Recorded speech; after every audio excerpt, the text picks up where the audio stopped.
Welcome back to another episode of the Corey Boutwell podcast. Today, guys, I want to talk to you about essentially why men self-sabotage themselves, especially in business. Self-sabotage happens to almost everyone at some point. Like, everyone's had a relation with self-sabotage. And FYI, this is an insane podcast on self-sabotage, so tune on in. And if you want to get access to the written version of this, sign up to my email list. It's just one of the links below. You can go down anywhere in the links below, click that email list. You can just read this thing, which is really cool. Otherwise, listen on with me.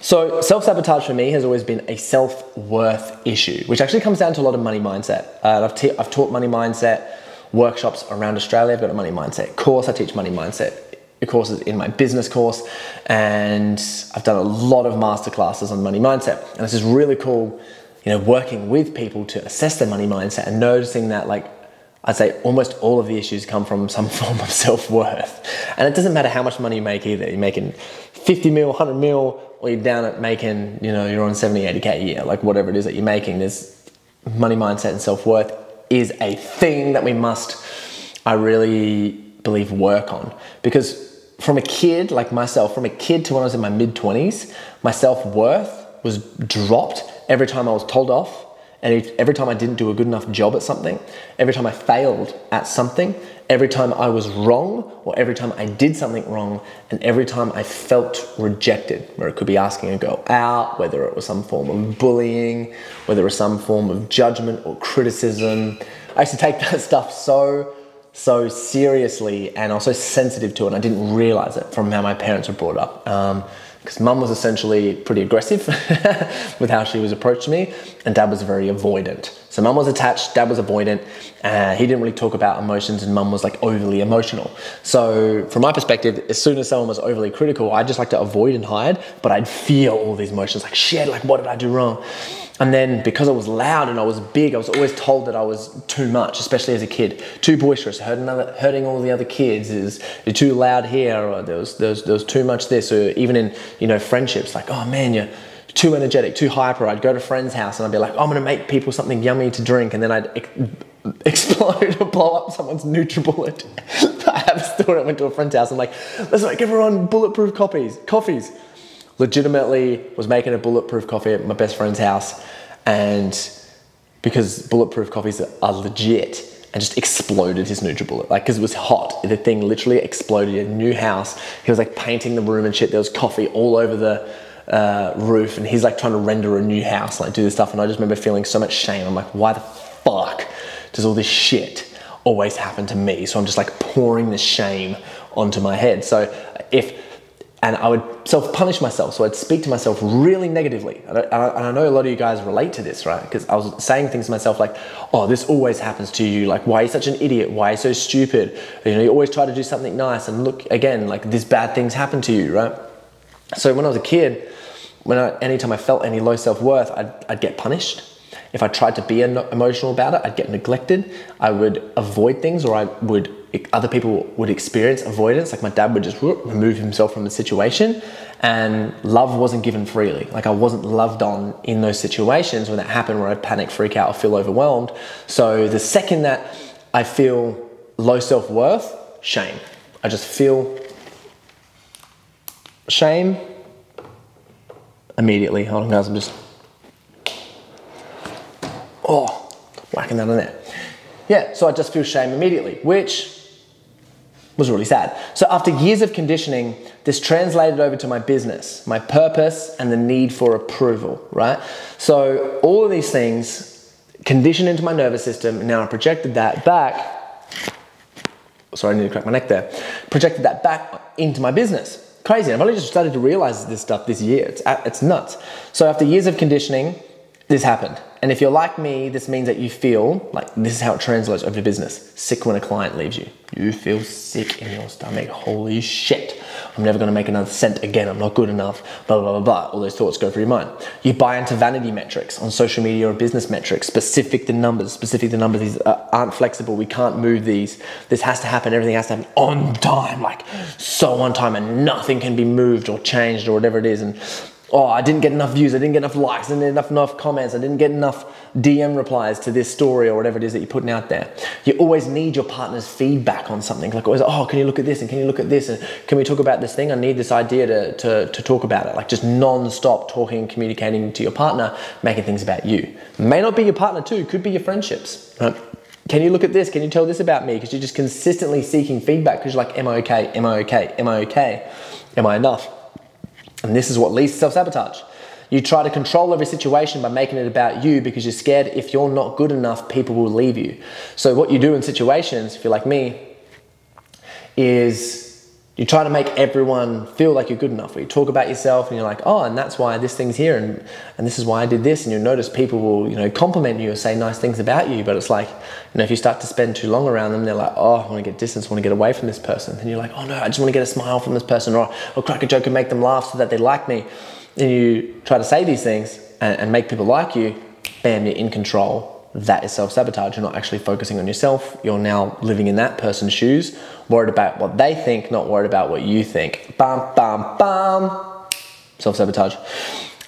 And you only feel safe or normal when you feel like everything is burning to the ground, which means that when you're winning, when you're making success happen, when there is nothing but love happening in your relationship, something must be wrong.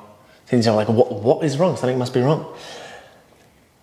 I'll give you a good example. I recently watched Deadpool 1, and there's a scene in the movie where Wade Wilson, Deadpool's main character, walks into a bar, and the bar is calm, right? So he buys a blowjob shot, and he gets the waiter to give it to a man named Bob, and say that it was from David, something like that. I can't remember their names. Bob walks up to David and just punches him in the face, and a bar brawl happens. And then Wade, you see him kind of take a sigh, finally relax, have a sip of his drink and talk to the bartender about some deep and meaningful conversation. This is a great representation for anyone who has a low self-worth fueled by the need of chaos. Because what he's doing in that situation is creating chaos because he's not comfortable when things are calm and silent and okay because they're not used to that. In the family dynamic, in the friendship dynamic, in the business dynamic, it's like there always has to be a moderate tone of chaos happening so that I feel comfortable, so that I can work, that I can come up with ideas, so that I can be creative because I'm not used to it happening when it's calm. And then we know we're like, oh, I want to get calm and I want to meditate so I can come up with good ideas. I can be creative. I can be productive with my work and I can get focused. And it's like, that's never going to happen when things are calm because it's not chaotic enough. Because you've created this situation in your mind with your mindset and your own self-worth that like, for me to win anything, to achieve anything, to get attention, to get approval, I have to make fucking chaos. Either winning so extravagantly to the best of my ability by overperforming and overworking and putting on a performance, or just messing shit up. Either one of those, I'm either high performer and high achiever, or I'm the world's worst sabotager in order to get attention so that I'll get noticed and have this need for approval need of approval fulfilled. And that gets wired in our nervous system. That gets wired in our DNA. So if we haven't worked on that and done personal development, the inner work, in person, and the theory and the mindset stuff, then it just stays. It just stays, and that pattern will just keep on happening until we change it. Another pattern that people with self-worth in business find is that they always get to a certain level in business and fall behind. They're like, oh yeah, I hit the 50K month. Then they're back down to 40, 30, 20, and they just stay at 20. Then boom, 50, and then boom. They're like, why do I have this threshold, right? Or they get to a level in business and never pass it, right? They can be hitting 20 grand a month every month for the last 6, 7 years. Maybe at 22, maybe at 18, and they just never get past it. And instead they buy into distractions and temptations and other projects, and then they come back to, oh, I just need to be focusing on this business and I want to grow it. They get it back to the same level. If it ever drops, and it just stays there, consistent. So in the book, The Shame That Binds Us, it talks about this. And essentially it talks about how all temptations and distractions come from toxic shame. Some sort of trauma, some sort of event, some sort of shame, where as a children, we develop this coping mechanism that's like, oh, I'm being judged and criticized. If I just turn my eyes away, I won't be noticed. And I remember this recently because I never thought that I had any form of disassociation patterns, but recently I found out that I have. And it's even challenging for me now to talk about it, because when I go to talk about what makes me feel disassociated, my brain still goes to go blank. So I'm going to explain it to the best of my ability, even though my brain goes a little bit blank sometimes. And it is around the topic of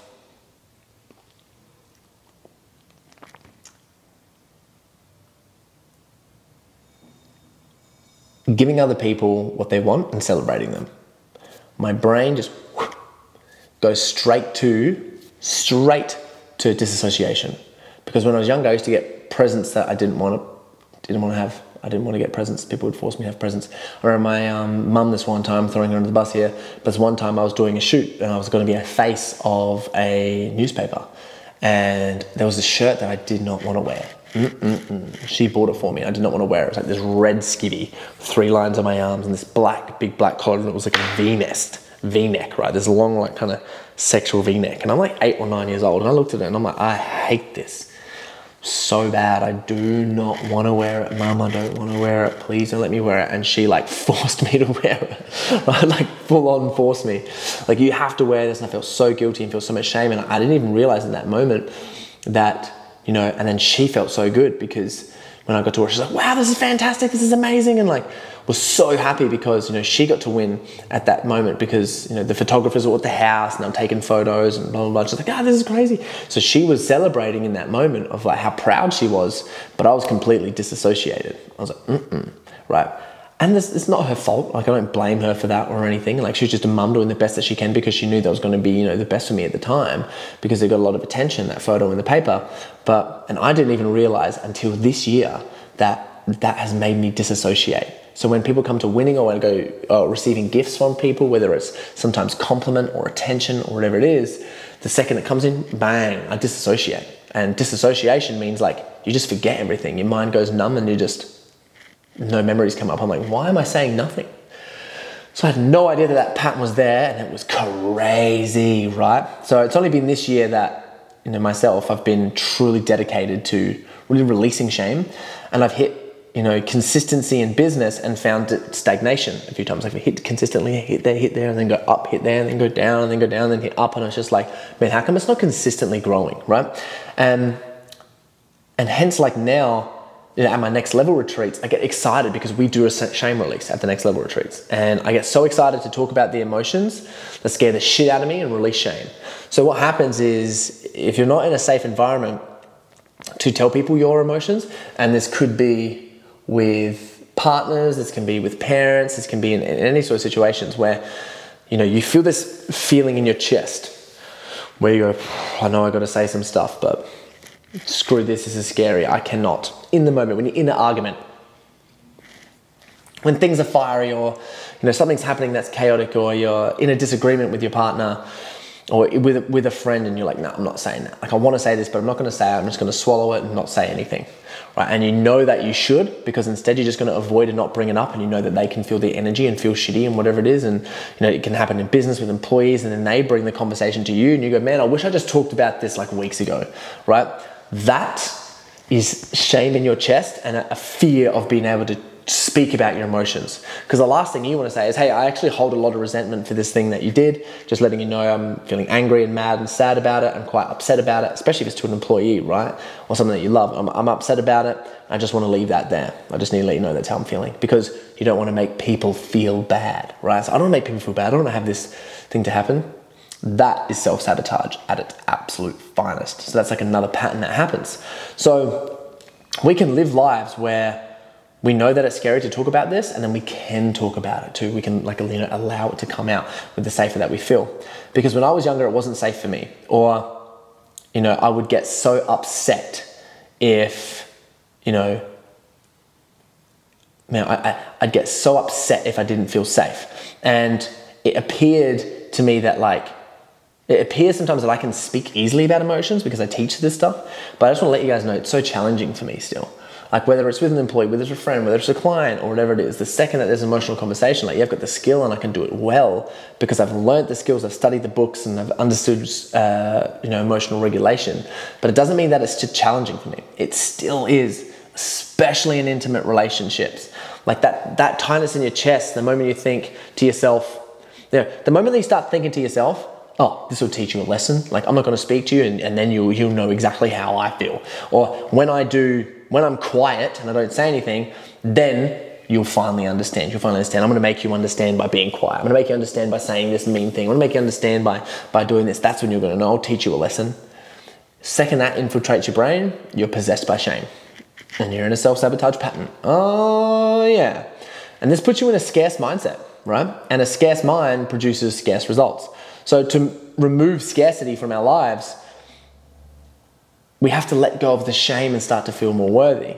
So you can do that by having these 3 conversations, right? There's 3 conversations I'm going to recommend. 3 conversations I'm going to recommend you guys to do, and make sure you do it with someone that you feel comfortable to talk with, because these conversations are more self-reflection conversations. So 1, just a conversation about what you feel shame around.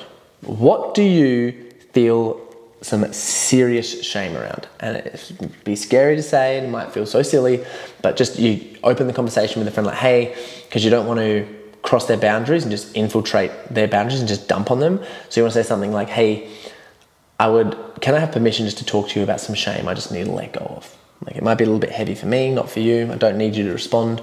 I just want to have a conversation about it and tell you about it. And they'll say, for sure. Now you've asked permission, they're ready. Instead of just going, and just dumping on them, that is like not good emotional intelligence. It's actually going to infect that person, and then you can most likely bring each other down. That happens in a lot of Western cultures. Number 2, a conversation around how your self-worth is tied to shame and how you self-sabotage because of it. So now you're like, okay, you've talked about your shame, and then you go, okay, so these shameful things impact my self-worth, right? And I can find my self-worth by understanding my self-sabotage pattern. So where do I self-sabotage? It could be, I don't look at my finances enough. I don't ask the questions. I don't have the conversations. I leave everything till the last minute, like whatever it is. I stop myself from doing what I need to do. I go to bed late, whatever it is. I was like, okay, so how is that now linked to the shame and the self-worth, right? Well, it's like, well, when else did you used to do that? When else would that pattern be created when you used to avoid certain topics? Start to figure it out, talk about it. And number 3, what are the common patterns of self-sabotage? So link them between all your behaviors, and what can you do to let it go so you can grow? So this one is like, okay, I've got this shame here, I've talked about it. What can I do in the meantime whilst I've started to let this go to fill that amount of energy up? Because what happens is when you're holding on to that energy and you feel shame, it's like you're legitimately holding on to creativity, you're holding on to action taken, you're holding on to big you're holding on to not letting opportunities happen for you. You're holding it like this. Whoa. So when you do let it go and you speak about it, now you've got room. Like you've actually created some room for energy. And if you still have, you haven't filled it up with something positive and you still have those negative connotations in your brain, what happens is you just buy into distraction again or temptation again, or fill it up with something else, and then that'll cause you to feel shame and reinforce you feel shame, and you go, oh, I'm comfortable being here. Like for example, for men, what could happen is you could figure all your shit out, do a bunch of healing, right? And then you go, this is sick, I'm healed, and then you haven't filled it in or been held accountable or filled it in with anything positive. So you go out and you start drinking and you have sex with people you don't want to have sex with, and you treat someone bad and you feel really guilty and ashamed about it, right? And then it's like, okay, now I feel shame again. Fuck, I've created this pattern for myself again. Why? All I did was go out for a few drinks, had some drugs, and then I met some people and I had some sexual experiences that I didn't want to partake in, but I did for some reason, right? For some silly reason. And I was like, okay, cool. Now you've just reconditioned yourself with shame, and now you're going to have to work on that and letting that go. Instead, if you filled it with something positive, with exercise, business partner, accountability groups, self-work, personal development, some meditation, something like whatever it is, that's going to help you move forward. And most of the times it's just powerful conversations and a new routine that serves you, getting up early, working out, all those things. You filled it with something positive. Now the shame has gone forever and you're creating more positive experience. You have a more abundant mindset, abundant results. So imagine living in a world where children understand this. Like, do you understand how creative they will be? They haven't got this energy that we have, from our generation. The shame and the low self-worth, just prevent clarity, love, and abundance. So imagine how creative they will be. They'll just be like an army of Elon Musks running around because they've got all these ideas and this room and this freedom to create something so beautiful with the world. But we have to start by leading by example. We're going to heal ourselves first and start to do big and amazing things. And then they see that, they understand the conversations that we're having, talking about shame, talking about, letting go of control, right? Talking about our emotions and emotional regulation. Bang, we stop sabotaging, they don't sabotage, we can start creating an amazing world full of so much abundance for all of us. So let's stop self-sabotage by removing shame and increasing self-worth today, right? It's my goal to be the elite of the elite, and we're not going to get there when we're hiding, right? So please leave a comment on this podcast, or like a comment below, or reach out to me on Instagram, because I'd love to know directly how it helped, so I can help promote this podcast. Please send it to someone. And if you want to work on this professionally, or if you have a partner that you want to work on this, get them to come and join Set the Standard community, or come to our next level retreat. They're like the premium, cream of the crop for what we do and what we, sell and what we promote, that can have these crazy transformations for people so they're not stuck, especially if you're a high performing business owner. Because if you're sabotaging yourself and you're stuck with these self-worth patterns, it prevents your self-worth for so long. And you can ask yourself the question, like, how much is it costing you just staying here? Like, how much is it costing you just staying at this level when there's all this potential and all this growth on the other side of a little bit of inner work? It's like, let's jump the fence. Like, there's weeds over here. We jump the fence, and there's pristine grass and a pool. We're like, hell yeah, let's go. So sending you guys some love. Thank you so much for tuning into this podcast. If you want to subscribe to the email list, get the written version of this list, please do. Big love. See you in the next one. Bye-bye.